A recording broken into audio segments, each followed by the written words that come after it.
Welcome back, loyal viewer, to the 4th episode of A Week at the Indies. This week's video is hosted by an older man, as Halloween was my very own birthday. Because of that, I look at each of this week's Xbox Live indie game releases as sort of a birthday present for me. And I just want to say to each of the developers out there that I'm flattered, and you shouldn't have. Unfortunately, as with all the episodes, I have to look at each game and decide which ones will have me screaming like the N64 kid, and which ones will leave me searching desperately for the gift receipt. Our first, last, and only game taking home a yes medal this week is Fishing Frenzy. And in all honesty, that's pushing it a little. Fishing Frenzy throws you in a fishing boat and sails you out into open water to, well, catch fish. For whatever reason, fishermen here don't use nets, just harpoons. Manly harpoons. Lots and lots of manly harpoons. You shoot the harpoon out, skewer some fish, and bring them back. Do this about 1,000 times and you have the gist of the game. Skewer multiple fish in one go and you'll rack up a bunch of bonus points, but stick it through a blowfish and you'll lose points instead. Hit the target score before the time runs out or the game ends. It's one of the most simple games on the system, and yet it's the only one this week that I wanted to keep playing when the trial was over. Fans of the PopCap game Feeding Frenzy will feel at home with this one, and at 80 Microsoft points, it's as affordable of a time suck as they come. Leading off the long list of games I had more fun deleting than playing is Vocabulary Builder.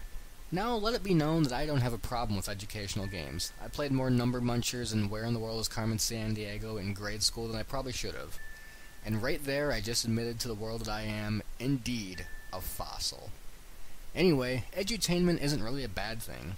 Spelling mistakes, getting the same question 2 or more times in a row, and text that's illegible unless you're playing on a decent-sized HD TV, however, I draw the line there. It also doesn't help that at least 2 other games have used the same exact template for essentially the same exact game but in a different language. Do you want to improve your vocabulary? Pay attention in class and skip this thing. Next up is Avatar Driving, and I think I had more fun playing Vocabulary Builder than this thing. I'm going to make this one quick. You drive a Jeep through gates, but turning is pretty much all or nothing. You can get halfway through a gate and get stuck on whatever invisible thing is keeping you from moving, and there was even a time in a trial I couldn't back away from the invisible barrier I hit. Don't do it, please. I've played enough for all of us.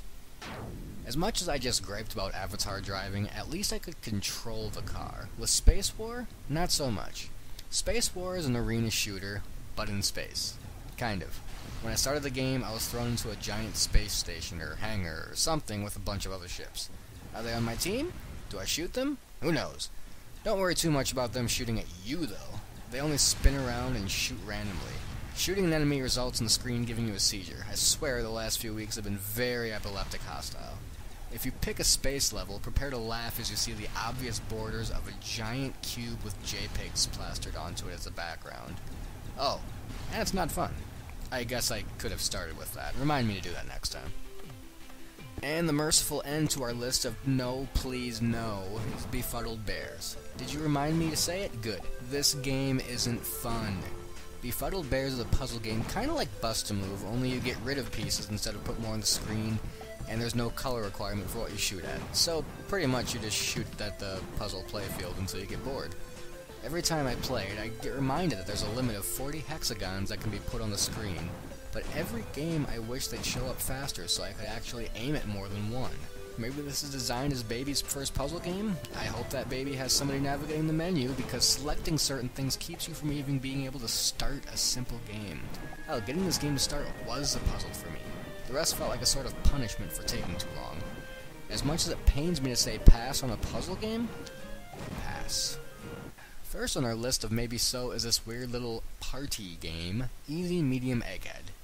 Now, I'd just like to refresh your memory and remind you that I totally said I had nothing against edutainment games, and bam, here we are, same episode. Anyway, Egghead is a game where you and 3 of your buds get to solve math problems together. I'd say there's more, but really there isn't. This game really only goes as far as your love for group arithmetic. That said, it'd be a fun way to get the younger members of your family to play something educational, as long as you don't get too angry when they find out that you suck at math. Next up in the middle of the road is Main Sequence. Just look at this. It looks like a tech demo of a puzzle game, and when it gets down to it, there's not much here but you taking your little space ball and absorbing other moons and planets and stars. No score, there's a certain size to reach in order to beat the level. And, you know, I still kinda dug it. I won't lie and say this is on the same level as the similar games on the indie marketplace, Solar and Solar 2, but I'd be lying if I said I didn't have fun with the demo. I just don't know if I'd have fun for much longer than that. If absorbing a galaxy sounds like a good time to you, however, definitely try Main Sequence out. Another puzzle game with a case of the maybes this week is the Return of Cyberbox. I had to look this up, but Cyberbox is apparently a little flash game on the interwebs that inspired this clone on the 360, and was once a DOS game way back before many of you knew how to keep from pooping all over yourselves. In this simple puzzle game, you need to move a circle from the start to the end of a maze. Boxes be damned. These little crates can only be moved in the directions the arrows show, so the puzzle is in which order to move which crates to make a path to the finish line. The demo didn't really grab or stump me enough to earn the 240 Microsoft points that it asked for, but fans of the original Cyberbox that want to play it curled up on the couch and with a controller just might find it worth $3.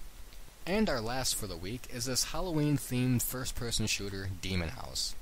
As far as first-person shooters go, Demon House doesn't do much of anything that hasn't been done in the indie marketplace. A single-player campaign through a demon-infested house keeps little Timmy amused while he's by himself, while a survival arena can be played with a friend to fend off creepy critters together. The walk speed is kinda slow and could do with a run button, and the enemies look laughably generic and not very scary at all.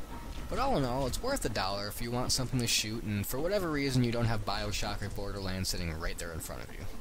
And that closes out this week's inexpensive indie entries. Join me next week as I play... well, I have no idea what's coming out, so tune in next week and we'll both be surprised. Thank you for watching A Week at the Indies. I'm Hogosha, and I'll see you next time.